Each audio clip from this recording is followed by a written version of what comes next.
दोस्तों आज की इस वीडियो में हम कवर करेंगे आपके सीबीएसई बोर्ड से इंग्लिश का क्लास 8 का चैप्टर कॉमेट। ये इसका पार्ट 1 है। और दोस्तों मैं आपको बताता चलूँ, इस चैप्टर को मैं बहुत ही अच्छे से एक्सप्लेन करूँगा और आपको टेक्स्ट एक्सप्लेनेशन भी मिलेगा। मीन्स जो मैं कहूँगा ना वो लिखा भी होगा। तो अगर कुछ छूट जाता है या अगर आपको कुछ समझ में नहीं आता है तो आप सिंपली वहाँ पढ़ भी सकते हो। ऐसा कुछ नहीं है दोस्तों कि आपको समझ में नहीं आएगा, मैं आपको बहुत ही अच्छे से समझाऊँगा। तो ये इसका पार्ट 1 है। पार्ट 2 मैं कल अपलोड कर दूंगा। आप ऊपर सिंपली आई बटन पर देख लो, अब तक तो अपलोड हो गया होगा। तो दोस्तों हम इसे स्टार्ट करेंगे उससे पहले मैं आपको बता दूं कि मैं सीबीएसई बोर्ड के इंग्लिश के क्लास 8 के सिलेबस को पूरा कंप्लीट कर रहा हूं। कर क्या रहा हूं दोस्तों, मैंने कर ही लिया क्योंकि ये हनी ड्यू बुक का लास्ट चैप्टर है।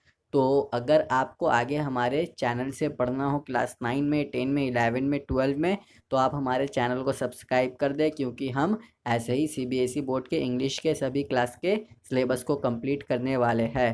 तो दोस्तों चलिए अब इसे शुरू करते हैं। तो इस कहानी का मेन कैरेक्टर है दत्ता। ये दोस्तों कोलकाता से है और मैं आपको बता दूं कि कॉमेट का खोज इन्होंने ही किया था। तो ये अभी अपने रूम में सो कर रहते हैं। सोने के बाद ये उठते हैं और अप स्टेयर्स यानी कि आप कह सकते हो छत्ते पर जाते हैं। ये छत पर क्यों जा रहे हैं दोस्तों, इन्हें कुछ नया इन्वेंशन करना है स्काई में। और ये दिसंबर का महीना है और अभी ठंड चल रहा है। इनकी वाइफ का नाम है इंद्रानी देवी। तो ये दोनों साथ में सोकर थे लेकिन दत्ता अब यहाँ से उठकर ऊपर चला गया है। तो अब ये इंद्रानी अपने हस्बैंड को ढूंढती है। तो इसे याद आता है कि ज़रूर ये ऊपर गया होगा, तो चलो मैं ऊपर चलती हूँ। और इंद्रानी को पता है कि इनका हस्बैंड दत्ता गया है डिबिया के साथ। डिबिया दोस्तों यहाँ पर यूज़ किया गया है टेलीस्कोप के लिए। जी हाँ, इंद्रानी देवी अपने हस्बैंड के टेलीस्कोप को डिबिया कहती थी। क्यों? क्योंकि उनके हस्बैंड हर वक्त डोमेस्टिक काम नहीं करते थे। मीन्स घर का जो रिस्पॉन्सिबिलिटी है ना, उन्हें वो नहीं देखते थे, वो सिर्फ अपने इन्वेंशन में लगे रहते थे। तो यहाँ पर कहा गया है कि ये जो दत्ता जी है ना, ये सिर्फ और सिर्फ अपने काम में लगे हुए रहते थे। ये अपने टेलीस्कोप के साथ हमेशा लगे हुए रहते थे। और रिटायरमेंट के बाद इन्हें जो पैसा मिला था ना, उन्होंने इन सभी पैसे को भी अपने इस जैसे कि आप कह सकते हो कि अपने इस काम में लगा दिया। मीन्स ये जो हमेशा न्यू न्यू चीज़ों को खोजते थे स्काई में, तो इन्हीं सभी चीज़ों में इन्होंने अपना रिटायरमेंट का पैसा लगा दिया। अब यहाँ पर जैसे लिखा हुआ है, Datta wanted a secret ambition to discover a new comet. तो यहाँ पर जो दत्ता साहब है ना, ये कॉमेट को डिस्कवर करना चाहते थे। जी हाँ दोस्तों, आप कॉमेट को जानते होंगे, अगर नहीं जाना तो आप यहाँ पिक्चर में देख सकते हो। यहाँ पर कहा गया है कि जैसे प्लैनेट सन के ऑर्बिट के सामने चक्कर लगाता है, वैसे ये कॉमेट भी सन के ऑर्बिट के सामने चक्कर लगाता है। और दोस्तों ये कॉमेट का जो टेल होता है, मीन्स इसका जो निचला हिस्सा होता है ना, जब उसमें सन की चमक पड़ती है तब वो बहुत ही चमकता है। तो ये कॉमेट कभी कभी चमकता है लेकिन उसके बाद हमेशा इसमें डार्कनेस रहता है। मीन्स ये कॉमेट नज़र नहीं आता कुछ सालों के लिए, और आप ये भी कह सकते हो कि सेंचुरीज के लिए यानी कि सदियों के लिए। यहाँ पर कहा गया है कि दत्ता जी बहुत ही ऑप्टिमिस्टिक थे अपनी डिस्कवरी को लेकर, और उन्हें ये भी पता था कि जो प्रोफेशनल एस्ट्रोनॉमर्स होते हैं ना, उनके पास बहुत ही बड़ा और बहुत ही इफ़िशियंट टेलीस्कोप होता है। लेकिन दोस्तों यहाँ पर मैं आपको बता दूं कि ये जो दत्ता जी है ना, ये प्रोफेशनल एस्ट्रोनॉमर नहीं है, ये बस नॉर्मल एस्ट्रोनॉमर है। लेकिन दोस्तों आगे आपको इस कहानी में पता चलेगा कि ये नॉर्मल तो है लेकिन ये बहुत ही बड़ा डिस्कवरी कर लेते हैं। तो अब यहाँ पर कहा गया है कि दत्ता अपने टेलीस्कोप के ऑप्टिक्स को साफ करते हैं। मीन्स जो ऑप्टिक्स के ऊपर धूल लग जाता है ना, आपके चश्मे के ऊपर भी धुंधला कभी कभी नज़र आता होगा, तो वैसे ही इनके ऑप्टिक्स यानी कि टेलीस्कोप के ऑप्टिक्स के ऊपर धूल लग जाता है। तो दत्ता उसे साफ करते हैं और उसके बाद वो अपने पॉकेट से कैलकुलेटर को निकाल कर कुछ कैलकुलेट करते हैं। और दोस्तों लास्ट में यहाँ पर बताया गया है कि दत्ता ने एक डिस्कवरी कर लिया। जी हाँ, दत्ता ने अब कॉमेट का डिस्कवरी कर लिया। और यहाँ पर कहा गया है कि इन्होंने जो डिस्कवरी किया है ना, मीन्स मनोज दत्ता ने जो अभी अभी डिस्कवरी किया है, वो अब पब्लिश्ड होता है आनंदा बाजार पत्रिका में। ये दोस्तों एक न्यूज़पेपर है और ये बहुत ही बड़ा अचीवमेंट माना जाता है। और ये जो कॉमेट है ये इन्हीं के नाम पर दिया गया है। मीन्स इस कॉमेट का नाम रखा जाता है दत्ता कॉमेट या कॉमेट दत्ता। बस ये होना ही था। अब ये दत्ता साहब बहुत ही फेमस हो जाते हैं, इन्हें बहुत सारे रिसेप्शंस और बहुत सारे फंक्शंस में बुलाया जाता है। तो दोस्तों जैसा कि हम लोगों के साथ होता है ना कि अगर हम ज़्यादा यानी कि रोज़ फंक्शन में जाएंगे, रोज़ रिसेप्शंस में जाएंगे, तो हमें बहुत ही फ्रस्ट्रेट और बहुत ही थकावट फील होगा। तो इन्हें भी बहुत ही फ्रस्ट्रेट और थकावट फील होता था और ये सोचते थे कि काश मैं उसे डिस्कवर नहीं करता, कि अगर मैं उसे डिस्कवर नहीं करता तो मुझे इन पार्टीज़ को अटेंड नहीं करना पड़ता। तो यहाँ पर अब इंद्रानी देवी अपने हस्बैंड के इस व्यू पॉइंट को सपोर्ट करती है, मीन्स जो अभी अभी दत्ता साहब ने कि अगर वो कॉमेट को डिस्कवर नहीं करते तो वो अच्छा होता, तो ये सुनने के बाद इनकी वाइफ इसे सपोर्ट करती है। लेकिन दोस्तों उन्होंने तो वो बस ऐसे ही कह दिया था ताकि उन्हें बहुत ही थकावट महसूस हो रही थी। और यहाँ पर जो इंद्रानी देवी है ना, इनका मानना है कि जब से इन्होंने इसे डिस्कवर किया है तब से इनका जो लक है ना वो ख़राब हो गया है। और इंद्रानी देवी का ये भी मानना है कि अच्छे लोग ये सभी चीज़ें डिस्कवर नहीं करते। तो ये चीज़ जैसे ही पता चलती है दत्ता साहब को तो ये बहुत ही हंसते हैं, क्योंकि इनका ये सुपरस्टिशन पे बिलीव नहीं करते। अब सुपरस्टिशन मतलब दोस्तों जैसा कि कहते हैं ना, जब बिल्ली रास्ता काट दे तो हमें नहीं जाना चाहिए, तो डैट इज़ कॉल्ड सुपरस्टिशन। और आखिर में दत्ता साहब कहते हैं कि ये साइंटिफिकली स्टडीड है, मीन्स ये साइंटिफिकली प्रूवन है कि कॉमेट से किसी को हानि नहीं पहुंचता। तो दोस्तों ये अभी तक पार्ट 1 चल रहा है और आगे भी पार्ट 1 चलेगा, लेकिन मैं आपको बता दूं कि अब से जो जो मैं कहूँगा ना वो बहुत ही हार्ड है और ये बहुत ही इम्पोर्टेंट पॉइंट्स है। तो मैं इसे अच्छे से एक्सप्लेन करूँगा, तो आप इसे अच्छे से सुनते जाना। तो दोस्तों आगे हम पढ़ेंगे उससे पहले मैं आपको बता दूं कि दत्ता साहब ने जो कॉमेट को डिस्कवर किया है ना, अब ये पूरे दुनिया में फैल जाती है।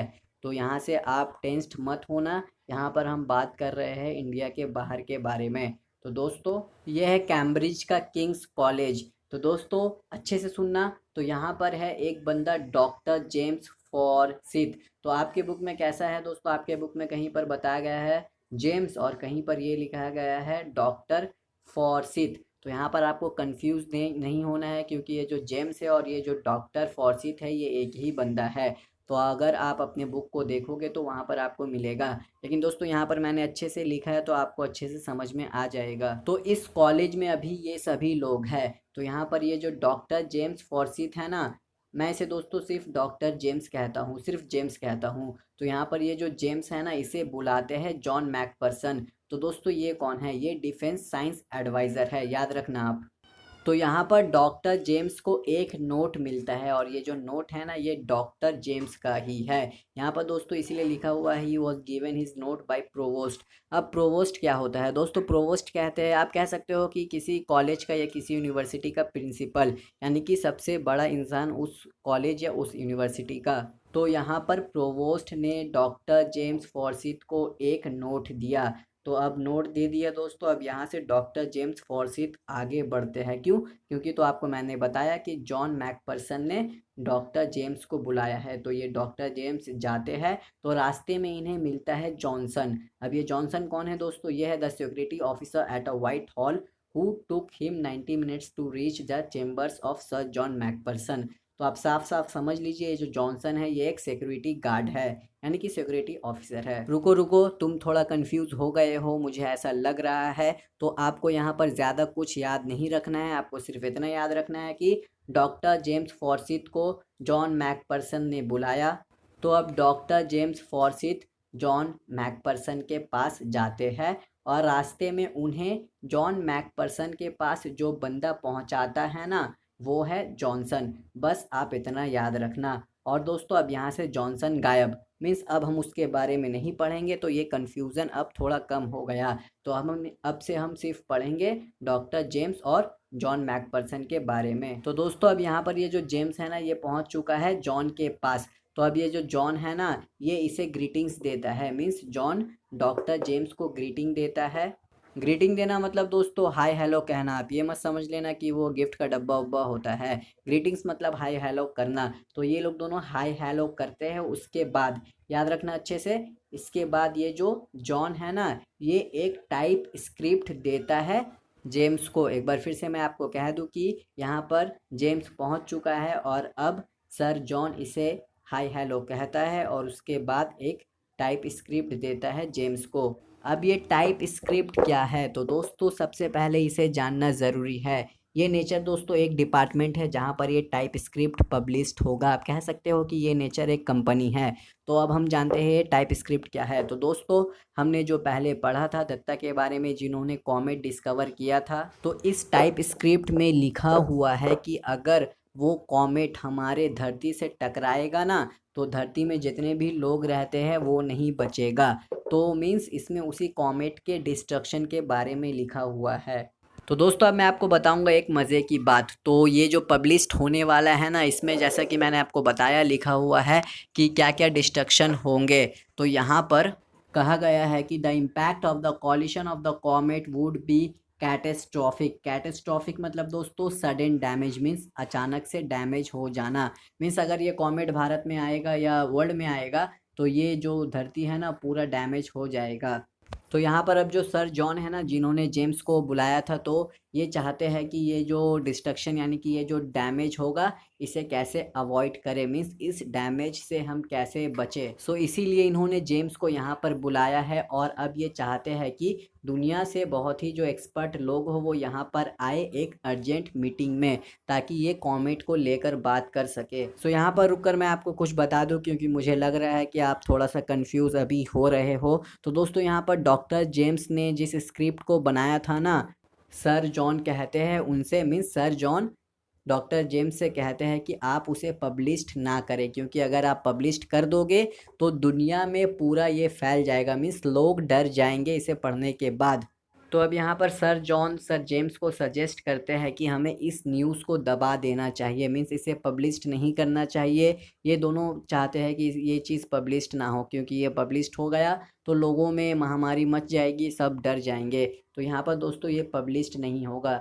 टोन डाउन मतलब बात को दबा देना। तो दोस्तों पहले पार्ट के एंड में हमें ये पता चलता है कि अब एक बहुत बड़ा मीटिंग होने वाला है और इस मीटिंग में बहुत सारे लोग आएंगे और वो कॉमेट के ऊपर डिस्कशन करेंगे।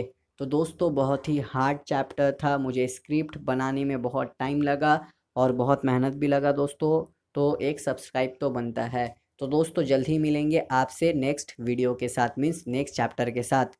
तो शायद वो अपलोड हो भी चुका होगा, क्योंकि आप इस वीडियो को बाद में देख रहे हो तो आप ऊपर आई बटन पर क्लिक करो, वरना इस वीडियो के एंड तक वेट करो, आपको वो वीडियो मिल जाएगा।